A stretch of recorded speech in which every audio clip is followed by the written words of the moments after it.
Guys, so I am just over ranting my videos in the last week, but you know, that's how I roll in. Okay, so I want to talk about the pressures of doing the ketogenic diet. It's not a science-based thing, it's an emotional thing, and I think that everybody needs to hear the reiteration or my own stories per se, because everybody knows that it is nothing better than how keto feels.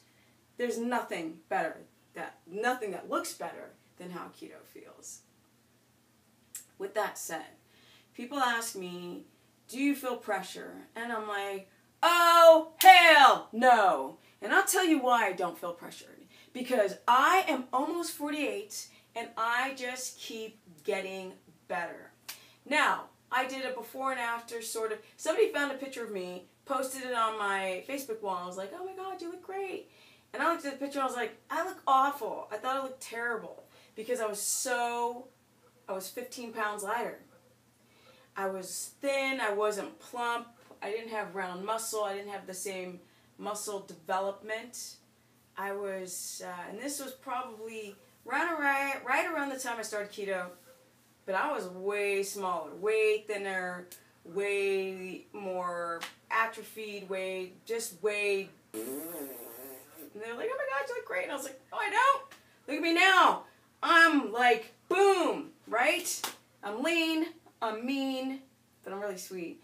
But I'm strong as an ox, and I've got so much energy, and my hormones are in balance. Obviously, I do not have the estrogen dominance. I'm feeling amazeballs.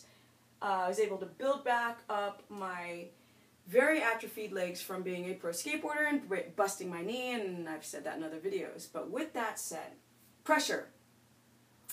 So when I first started, yeah, it was kind of weird because there wasn't a lot of information out there, and I knew it was not an Atkins diet because Atkins was more protein-based, and keto is strictly fat.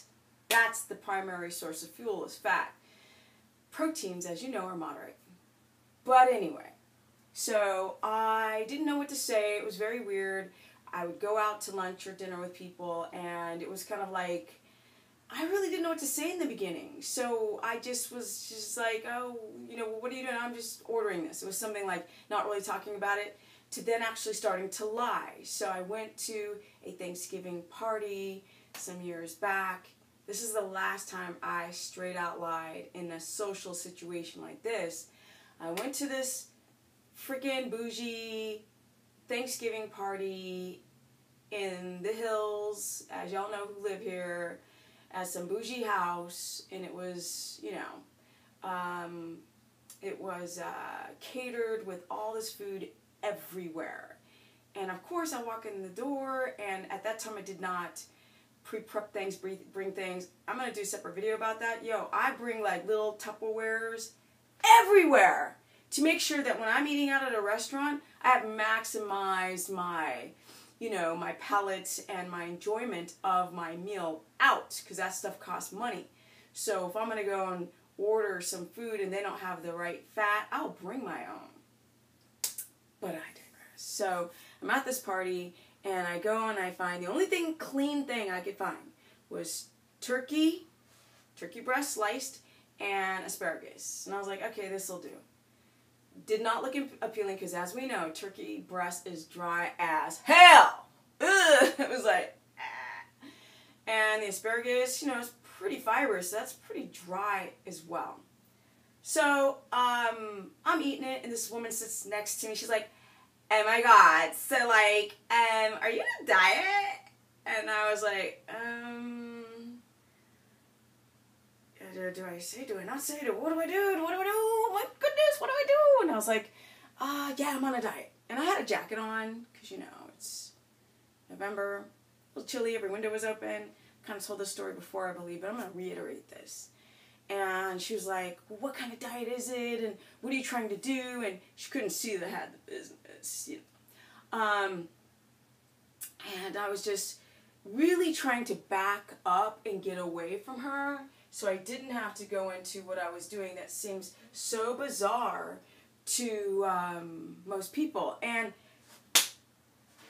are always on my balcony. And they're like, burr, burr. So I was trying to kind of like get away from the subject. She brought it back.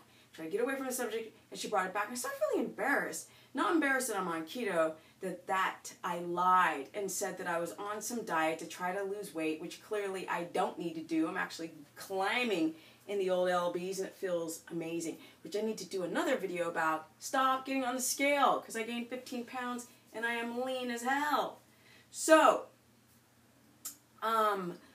I told myself I am never going to lie again to family, friends, or people that I don't know so I could have social acceptance. I will never lie about that again. And I also went through the whole age thing where I was just like not saying it and avoiding it, and especially here in LA, people do not like to say their age. So the reason why I say my age in a lot of videos is to kind of give it over a phobia of actually mentioning my age, to the point where it becomes numb and you don't notice anymore, and you're actually really proud of the age that you are when you're almost 50. Yeah, I can't wait until I turn 50, because I'm just going to feel and look better. So with that said, when you go to family functions, when you go to barbecues, when you go to holiday parties, weddings, bring some fat. Eat before you come, so you don't feel that social pressure to sit down and grab a plate and put a lot of food on it. Or you know what, really the best thing to do is tell people what you're doing. Because if you have a sense of confidence, nobody challenges me. Nobody. They might send me an email or something on my Facebook, but people in my everyday life, they don't challenge me if I'm out. They're freaking ordering the same. I'm like, you don't have to order what I'm ordering. You know, order whatever you want. When I'm around people in an environment, I went to a baby shower, and there was all this carby food everywhere. And there's all these women, and yes, they're like, what are you doing? You know, I'm just like, yo, I'm doing my keto thing, and it's fantabulous. And they're like, really? And I'm like, yeah. They're like, you're in such great shape. I go, I know, because of keto. And they're like, oh, you know, maybe I should put back the carbs. And I'm like, maybe. So you guys, you know, you just have to make that decision in life. There's so much social pressure. And this is just like, I think I'm going to do like more videos about this, because people just need to hear that even I went through this kind of beginning wonky social pressure.